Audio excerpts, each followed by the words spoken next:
Be entitled, racist, and try enslave us? Enjoy everything you own going up in flames. My wife and I had just immigrated back to the US and needed jobs and a place to stay.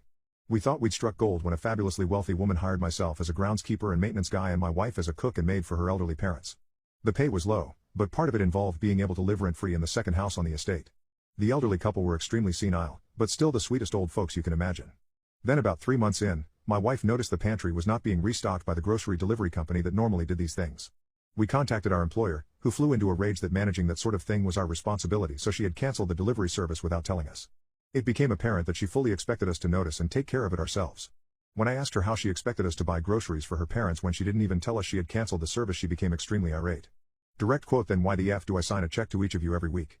This beach earnestly thought we should be using our personal paychecks, which were not very big, to pay for her parents' upkeep. After much deliberation, she grudgingly left us a credit card to go out and buy groceries for her parents, which added to our workload at no extra pay, but we didn't have anywhere else to stay and no other job lined up, so we just dealt with it. Well, another few months go by and she contacts us again. She wants us to sign something. The paperwork shows up and it's requests for medical documentation from an insurance company. The chick wants us to attach our timesheets to it, sign it, and send it back to the insurance company. Well, I read it and it becomes apparent she has elder care insurance to pay for live-in nursing services and has told them we are nurses so she can try to get them to pay our wages. I contact her and inform her that we have not provided medical care, are not licensed to, and will not fill out the paperwork. K mother of all crap storms. Karen goes nuts screaming into the phone about how much she has done for us and we owe her, how she will report that we are neglecting her parents, and then call immigration on us and have us deported. I tell her that what she is asking us to do is fraud, and that I'd rather get fired than arrested for a felony. I tell her she has 90 days to find a replacement for us and we will be moving out. Things devolve into her screaming about how much money she has and how she is besties with the cops and has a bunch of expensive lawyers to sue me with. I suggest she asks one of those lawyers how they feel about defending her for insurance fraud and hangs up. My wife and I continue our services for the old folks while looking for a new place, because they were actually super nice and the situation wasn't their fault. They were also very senile, mistaking us for other people they knew, forgetting they had kid, so they can't be held accountable for their daughter's behavior as they lack any ability to intervene. Then, instead of a paycheck, I get a bill for the last 8 months of rent and a note that she isn't paying our wages until we pay her back for everything we owe her. Plus interest. She had valued the rent of the second house provided in our contract at more than she paid us monthly, so we'd never actually be able to pay it off. This beach actually tried to make us into indentured servants. So without responding, I continue performing my duties. Studiously keeping logs on our hours, and retaining all the receipts for how much more we owed her. 90 days go by without a paycheck. We purchased groceries using the card she provided, which she added to our debts. We document everything. About a week before the 90 days, we contacted 2 government agencies.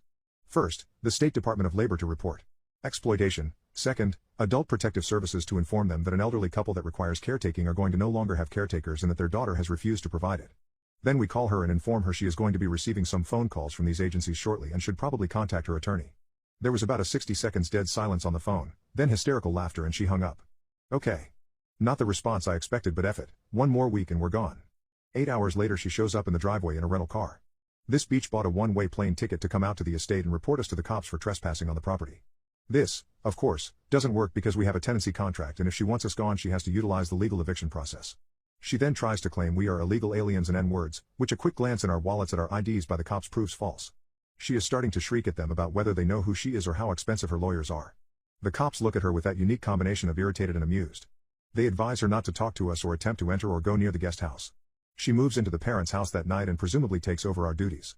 I would go out on the balcony every day for the week before I left to drink my coffee, and smile as I stared across the big, luxurious lawn to see her standing in the picture window, arms crossed, glaring death at me. The expensive lawyer she has ended up convincing her to pay our back wages with additional interest for violating state labor laws by withholding them. I'm also quite gifted with electricity. Right before leaving on the final day I manufacture a little something in this house so it goes aflame. She had no cameras in the house and there was no proof I had anything to do with it. We took her parents to a park, partly to say bye, and partly to leave the house free so it could burn. I made it look like a total accident. I never heard of it again. My kids won't stop being racist to my wife. Am I wrong for not choosing sides? When I was 15 I ended up getting a girl pregnant. She wanted to terminate, but when my super religious parents found out they ended up convincing her to keep the baby. After the pregnancy, the mother signed away her parental rights and my parents and I took care of the twin boys. We were pretty well off so I had a nanny and it never slowed down my education. In college I met my now wife Crystal. I instantly fell in love with her. Sometimes into our relationship I told her I had kids and she was fine with it.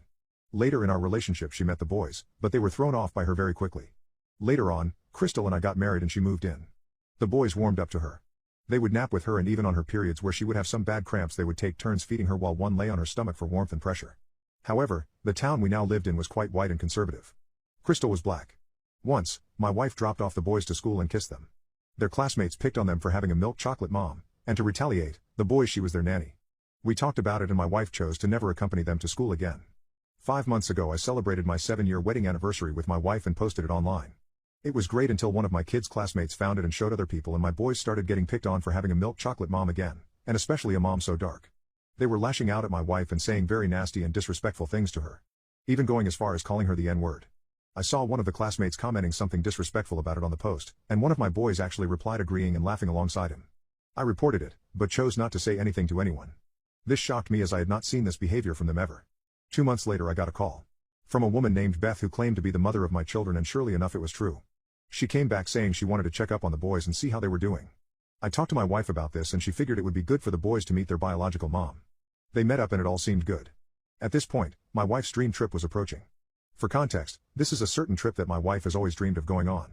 She was even more excited to take the boys, and she made matching clothes for them and the boys helped her all throughout the preparation process. After meeting up with Beth and spending a week or so with her, the boys suggested that Beth should come to the trip with us all as she is family.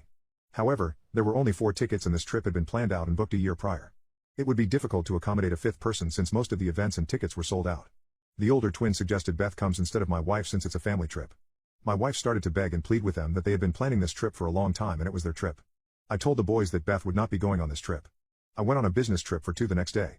While I was away, there was a party the boys asked to go to that I specifically said no to and instructed my wife to not let them go either. The boys tried to go but my wife reminded them of what I said, and they told her she wasn't their mother and to stop acting like it. Apparently, my older twin called her names and hinted something derogatory at her. My wife repeated that it was my order and she couldn't let them go. The boys blamed her for their bio mom not being able to go on the trip. They got into a heated argument about this. My older twin ended up calling her the N-word. He then laid hands on her. 2 slaps. I came home Saturday morning. The house was quiet, no one was downstairs. I went to check on the boys and they were in a bad mood. I went to find my wife and she was in bed just laying there. I later found out what happened and scolded the boys and told them I was thinking about canceling the trip. They begged and pleaded with me and apologized to my wife when I forced them to. However, I then talked to my wife privately. I told her she needs to understand where the boys are coming from. That their anger is only coming to fruition because they met Beth, their bio mother. I told her that they are easily influenced by their classmates and she shouldn't be as angry with them. After saying that, I suggested the possibility of her not going on the trip but letting the boys go. I told her that we had spent a lot of money on the trip, and the boys really want to go with Beth. I told her I understand that she may feel hurt, but the money has already been spent, so she may as well give her place to Beth and at least allow me and the boys to enjoy the vacation, instead of canceling it altogether. She did not say much, but did tell me that she was okay with that. While on the trip I texted her a bit. A week later we got back. I noticed the plants were dry even though my wife prides herself in her garden. The inside looked exactly as it was when we left. I checked our house alarm system and noticed the door hadn't been opened since I closed it when we left. I found my wife laying in her sewing room with all of my booze even though she hated booze beforehand. I also noticed all of the clothes she made for the trip had been torn apart. It has been a day since we got back and my wife won't really speak to me. The kids have not checked on her either. I keep trying to get her to talk to me to tell me what's wrong but I can't get much out of her. What do I do? My self-sabotaging girlfriend broke up with me out of nowhere and is now a substance addict. I was with my ex since high school, it was my senior year we started dating. We were together for almost 5 years. It was the best time of our lives. We always talked about the future and how we love each other so much. However, her life got kinda messy halfway through the relationship. First of all, she lost all of her friends because she claimed they were mean to her. She would come home crying after hanging out with her friends saying how they would bully and exclude her in conversations deliberately being mean. And after about 6 months of that she essentially cut them off and was left with just me as her real only friend. Which was fine because we were definitely best friends and I had a very large social circle that accepted her and she liked them all. Okay, so now she's going to university, she makes a couple good friends. However, like 6 months later again she stops being friends with them because they are excluding her and not inviting her again. Pretty much the same thing and she didn't try to put any effort in and once again didn't have anyone else but me. Which once again I was fine with and supported her no matter what. However, where the issues started to affect our relationship is when she dropped out of university going into 2nd year. She pretty much just sat at home by herself or was with me and smoking a lot of grass with no real future plan at the time and saw no issue with it. Me though, I'm very motivated and was in a very intense fast-track college program to become a pilot, and I think that maybe intimidated her? I'm not too sure, but whenever I would try to talk to her about careers or school she would get mad and kinda just never come to a conclusion. Okay, so fast forward to spring she gets a job at a private golf course. She absolutely loved working here. She is an absolutely beautiful blonde girl that makes really good money with tips and the environment has some type of cult-like feel to it where every member knows her name and gives her kind of a purpose in life. So first summer seems fine. She made money, had fun and made some new work friends. Fall is coming up and she still doesn't know what to do for school, so decides not to go back. Fast forward to spring again and she is back working at the golf course more than ever and kinda acting differently. Like I said, we never got in fights ever that were so serious it couldn't be resolved in less than an hour or before bed. But this August she flipped out on me one day because she saw I took photos with another girl that has been in my social circle since elementary school, who she also has known now for 4 years.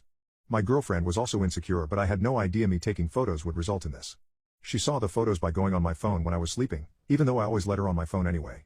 And a week later she called me at 12 a.m. bawling her eyes out, calling me a cheater and asking if I loved her still. And then like 4 days later she dumped me, completely blindsided. I was shattered. I should also note that her parents bought her a new dog to help with her mental state because she's been so off, and that dog died about 4 weeks before our fight. And they only owned it for about 5 months and it shattered her.